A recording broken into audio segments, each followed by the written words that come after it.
Hello, everyone. Today we're going to talk about minority participation in World War II and the home front. So, first, we'll talk about African American contributions on the war front.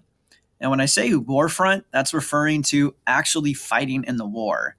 So, African Americans generally served in segregated military units and were assigned to non combat roles, but demanded the right to serve in combat rather than in supporting roles. So, African Americans, they were segregated, they were separated from white people, and they usually were in non combat roles. They were cooks, they were cleaners, chefs, things like that, but they wanted to serve in combat.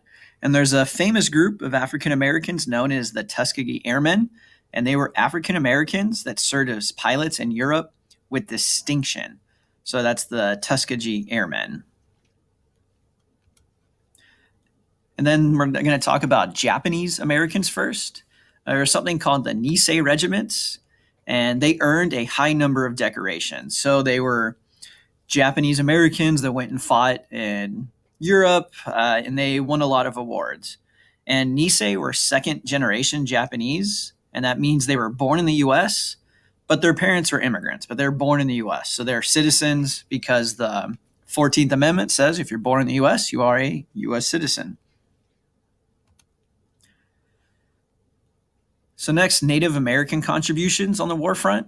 There was a group called the Navajo Code Talkers, and these were Navajo Indians were used to create a communication code that the Japanese could not break. So Navajo Native Americans had a language that Japanese were unable to understand.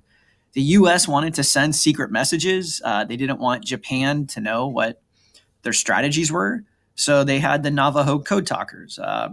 They would use their language, and Japanese people do not know Navajo. Very few people in the world know how to speak Navajo, whereas if they used English, there's a lot of Japanese people that can speak English. So they wanted to have secrets, so they had the Navajo Code Talkers communicate for them.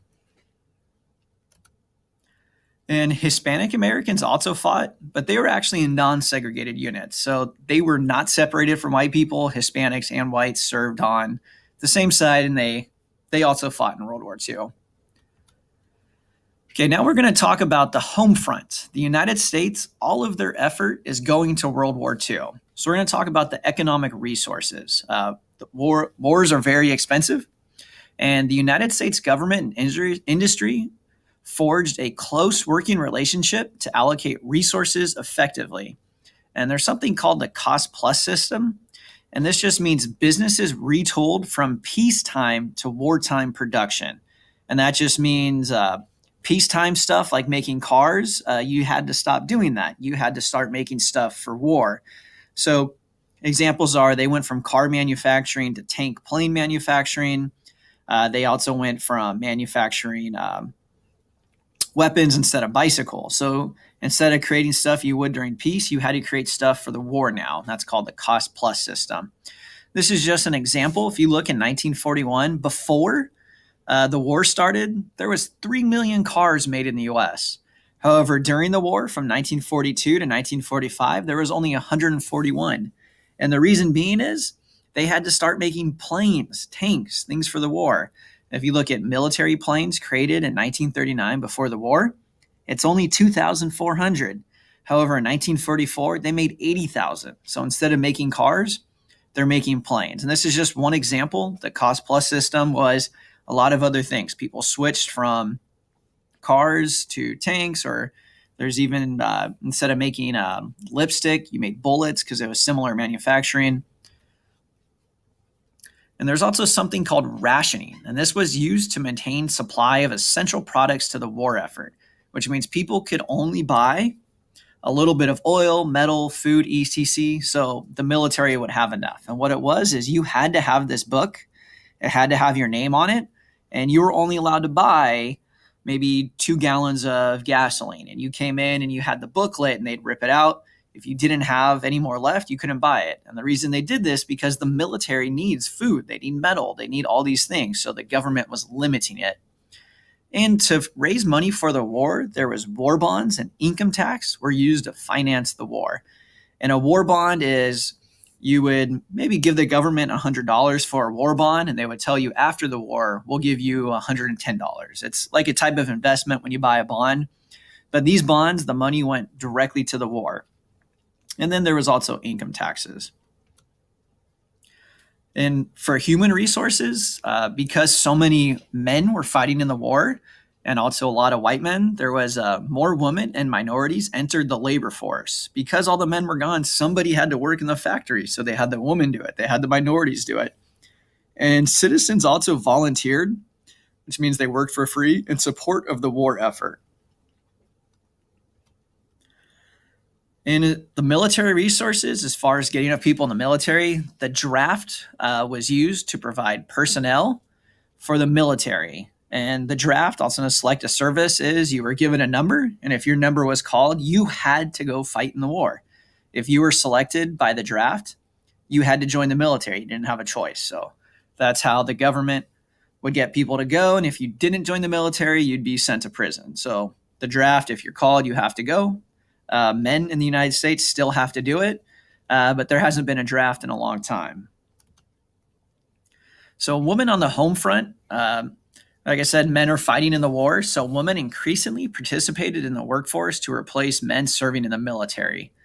And women typically participated in non-combat military roles. So they were nurses, chefs, things like that. And there's someone called Rosie the Riveter, became a symbol for the role of women in the workforce in the United States. This is Rosie the Riveter right here. You'll see this photo of her. But she's saying we can do it. We can do exactly what men can do while they're fighting the war. We're going to pick up the slack. Then there's African Americans. They migrated to cities in search of jobs in war plants because a war plant is where they're making guns, they're making bullets, they're making bombs, they're making planes. So they're moving to the city so they can get those jobs. And they had what's called the WWII campaign because African Americans campaigned for victory in war and equality at home. They wanted to defeat Japan. They wanted to defeat Germany, the Axis powers, but they also wanted equality at home. So the United States government maintained a strict censorship of reporting of the war, which just means the news could only report what the government allowed. So the United States didn't want the news, the front page, to say 10,000 soldiers died today or how many deaths there were. So they used what's called censorship. They prevented the newspaper or the press from reporting certain things. That's called censorship, and there was a lot of it during World War II. There was also propaganda, and the United States used media and communications as a form of propaganda to influence public opinion of the war. And public morale and ad campaigns kept Americans focused on the war effort, and Americans were encouraged to collect tin cans and aluminum foil to be used in the war. So the U.S. would make posters, they'd have movies, things about soldiers winning, how good the war is, how good the soldier is. And they did this because they wanted people to support the war. And the entertainment industry produced patriotic movies, plays, and shows that boosted morale and patriotic support for the war effort, as well as portraying the enemy in stereotypical ways. So movies played a big part of this, and shows, plays, things that made America look good. They wanted people focused on the war, but they usually made Germans, and especially the Japanese, very stereotypical. They made it kind of racist things that weren't true.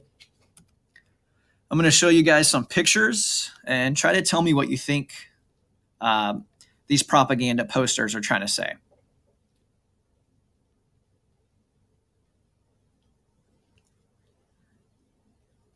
So this particular one is saying when you ride alone, you ride with Hitler, because they wanted people sharing cars. They didn't want you riding by yourself because then you're not saving gasoline. They need gasoline for all the tanks and stuff in Europe. So if you ride by yourself, you're wasting gas and you're essentially supporting Hitler. All right, what do you think this one's trying to say?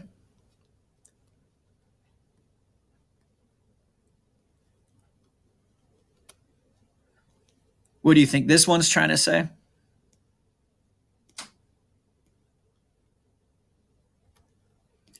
And last, what do you think this one's trying to say?